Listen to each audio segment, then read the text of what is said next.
the team Santosh from New Delhi, and Dr. Sarita is the mentor, and Dr. Aditi is going to represent the team. Good afternoon, students. Today we will be reading about retinal detachment chart. In previous classes, we have already seen what is retinal detachment. It is not the actual detachment of retina from the choroid, but it is detachment within the layers of the retina. That is the neurosensory retina and the retinal pigment epithelium.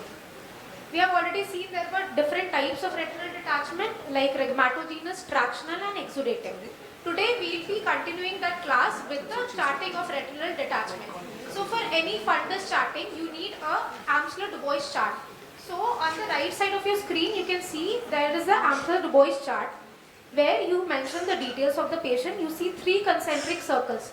The innermost circle will represent the equator. The middle concentric circle will represent the ora serrata, that is the anterior-most extent of retina, and the outermost circle will represent the junction of the pars plana and the pars plicata. Also, you need to mention whether it is a right eye or left eye, that is OD or OS. The center will represent the macula, and depending whether it's right eye or left eye, you can draw the optic disc nasal to the macula. So why do we need to document it on our chart? That is for documentation purpose, for follow-up, better communication when you are referring the patient to another doctor, to help mentor students, and also it helps you medico-legally. So we all know we need to have a retina. For examining retina, we need an indirect ophthalmoscope, a 20D lens. To examine the periphery, we'll need a scleral depressor, the chart, the color pencils. They are different color coding, pencil and an eraser.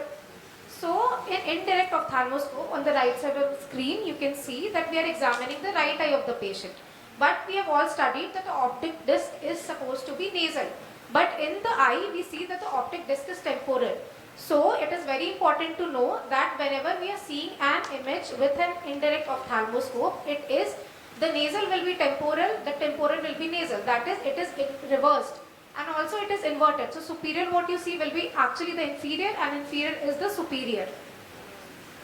Suppose if there is some pathology in the superotemporal part of the retina, in an indirect ophthalmoscope you will see it as inferonasally.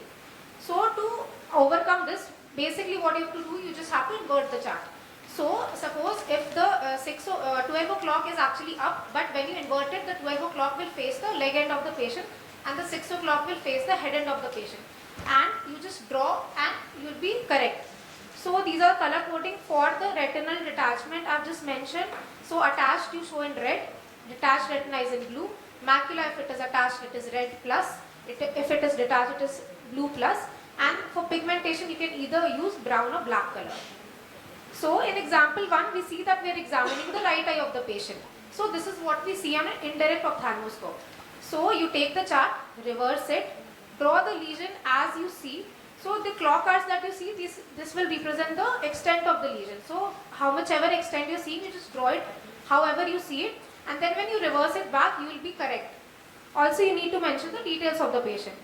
In example 2, we see that the left eye of the patient, there is a tear also.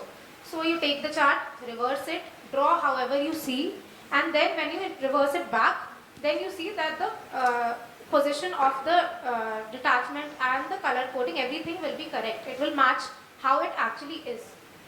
So in the next class, we'll read about the Linkoff rule. So read about it and come. In Linkoff rule, basically we know that in rhegmatogenous RT, we follow these rules just to find out where the tear is in the retina.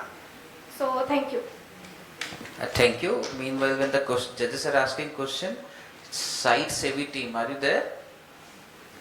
Okay. The visionary, you can come.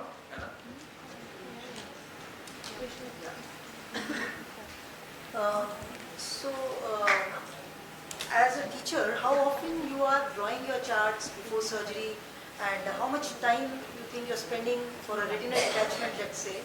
Are you really drawing charts and drawing each and every tear, break?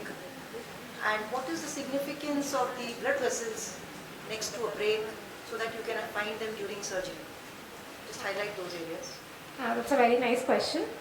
So for me personally, I draw all the retina diagrams. For me it's very important. Just not for myself also, it helps me medico-legally, which is a very important aspect as a practicing physician. So for all my cases, I will try to examine all the retina and draw it as I've shown you in the class, and I'll make sure that at every follow-up also I do the same, so to find out whether it has increased, decreased, or also if I do some intervention, whether it has helped me or not.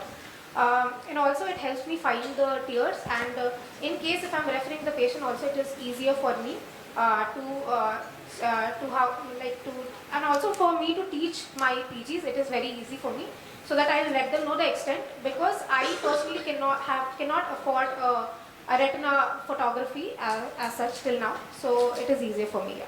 Yes, very good. And to more easily localize the lesion, you can also draw the retinal vessel on the diagram, and then keep this chart on the wall when you are operating, so that you are able to see where are the tears. So classically that should be done. Now nobody does it, but that's the idea of having the diagram. It should be visible to the surgeon during the surgery. So it does have advantages, yes. We have not discussed here its advantages in diabetic retinopathy documentation. That I think we have not covered in this. But I'll be covering that in the next class. okay. Thank you. So for surgery, this is good. Thank you.